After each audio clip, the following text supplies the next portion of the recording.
get back in the groove. It's like after you haven't worked out for a while. Yeah. And get our webinar. We were just talking about how together. Jude didn't have the music ready to start out the show this fine afternoon. Yeah, we just first want to thank Facebook for screwing up everything, and it's not our fault, John. No, I mean, if it was, like, lenders and good lenders and good real estate agents, we accept responsibility. But we just adapt. We've been away for a little while. It was originally in the beginning of August that Facebook made some changes that didn't allow us to do our Facebook Live. So now we're gonna circumvent that, and then we just kind of got back. My daughters got back to school, so we kind of got off track. And your kids, we're back. School? Yeah, my daughter's in kindergarten. All right, kindergarten. Yep. Wow, you start the grade school thing. That's exciting. Mm-hmm. It's exciting. So we're back, and it's kind of an interesting market. It is. Now that fall's coming around, it's been an interesting, really year. Yeah. At least in the real estate market. Yeah. I don't want to speak for the mortgage market, but it's been an interesting year. I would agree. And so that's what we're going to talk about today is the housing market shifting. Yeah. Right? So John Edwards, Jude Sandval, NMLS 671258 here, and I'll let you take it over. Let's get started. Talk about what's going on with the market here. So, how do I switch that? All right. So what we're going to talk about today, we're going to talk a little bit about the current market conditions, the impact of interest rates on home values when supply begins to meet demand, short and long-term outlook for the housing market, and then we'll wrap it up, Jude. Man, that's some good information. It's going to be some good stuff today. Hey, you've waited a month and a half for us. I better have something, with some right? Good stuff, right? So current market conditions. Jude, I'm just going to let you kind of talk a little bit. You've got a better idea on a better handle on the real estate market than I do. What are your thoughts just even in the last month and a half, 2 months since we've done the webinar? What are you seeing going on in the market? Yeah, so we still are in a inventory restriction, a restricted inventory. There's still not enough homes to satisfy all the buyers, enough homes that are on the market or for sale or new construction. So it's still a seller's market.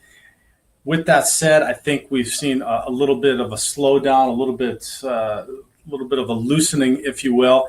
I don't know that that's necessarily because of so many more properties that have come on the market as to there being a little bit of a slowdown this time of year. Kids go back to school in August, beginning of September. Yep. We kind of get people finishing up their vacations, their summer plans, and getting into the groove of kids back to school. And so we usually see a slowdown right about now.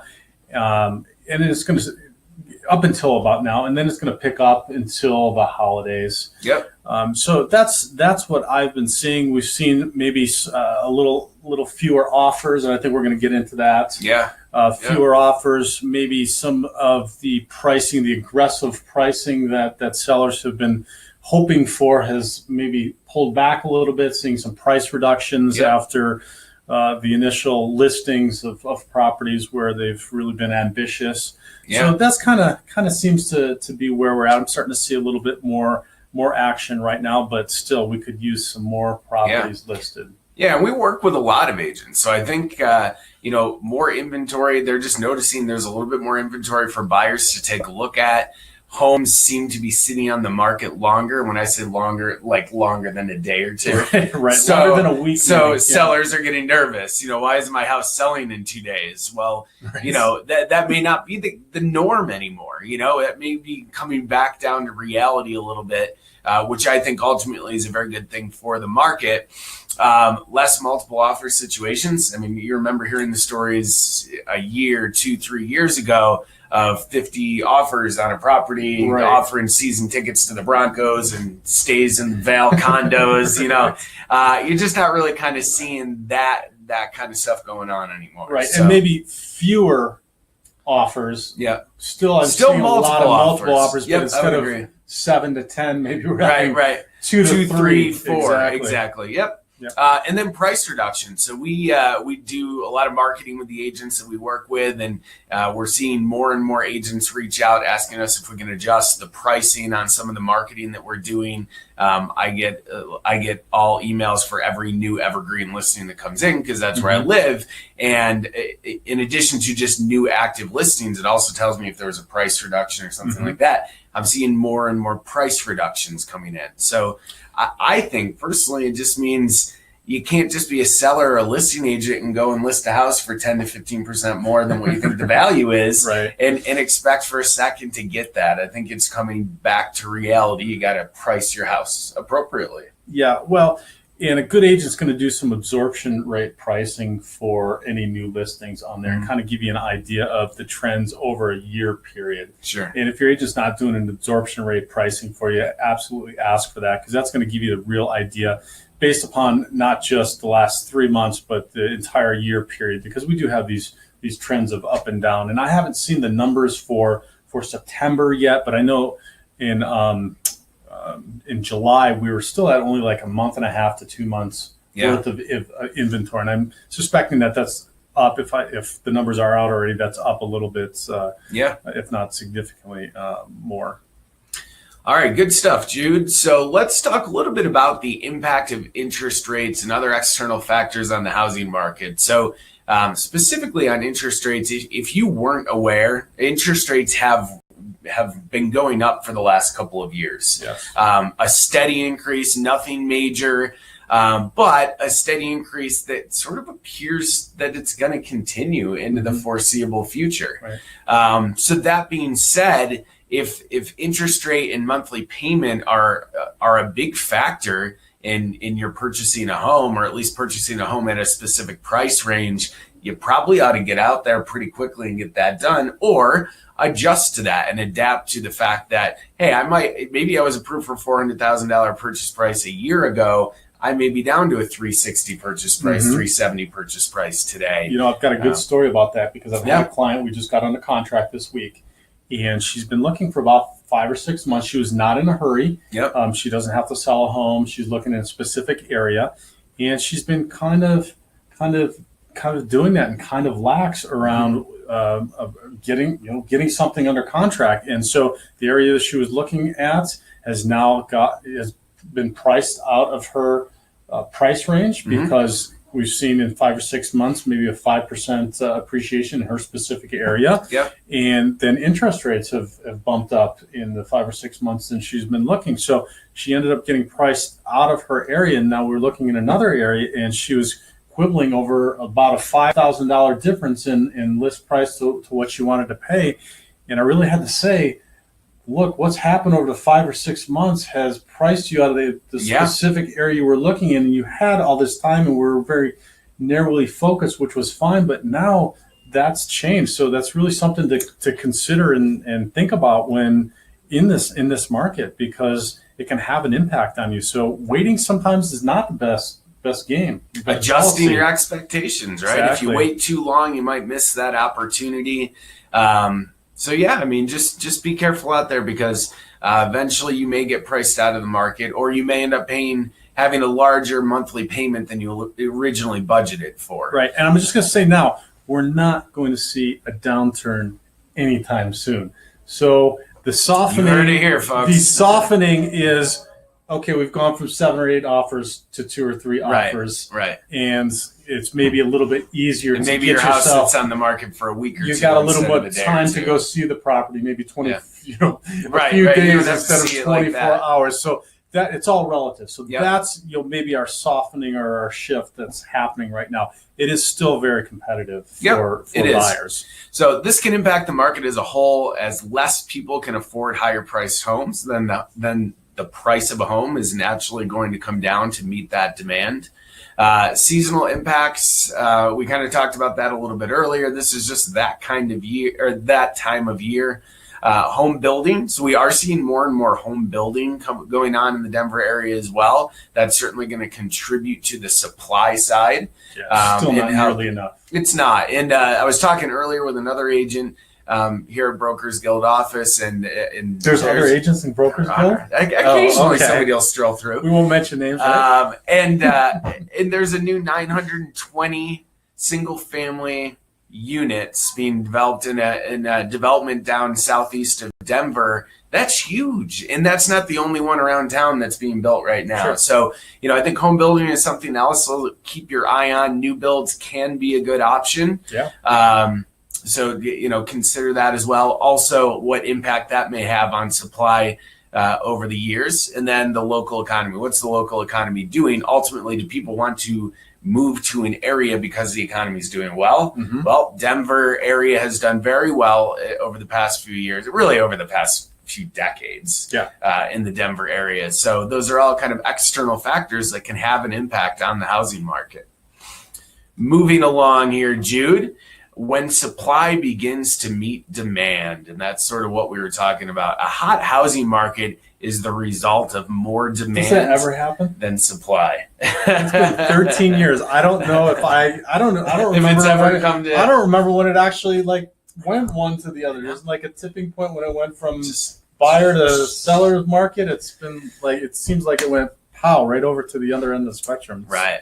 So, in general, on a more macro scale, it's simply a supply and demand factor. People will begin to get creative and find ways to meet the demand, including home building, so new builds, condo building, which is something with some legislation changes last year. We're starting to see more and more condos being built, apartments to accommodate people that want or can only really rent, and then renting the same home to more people.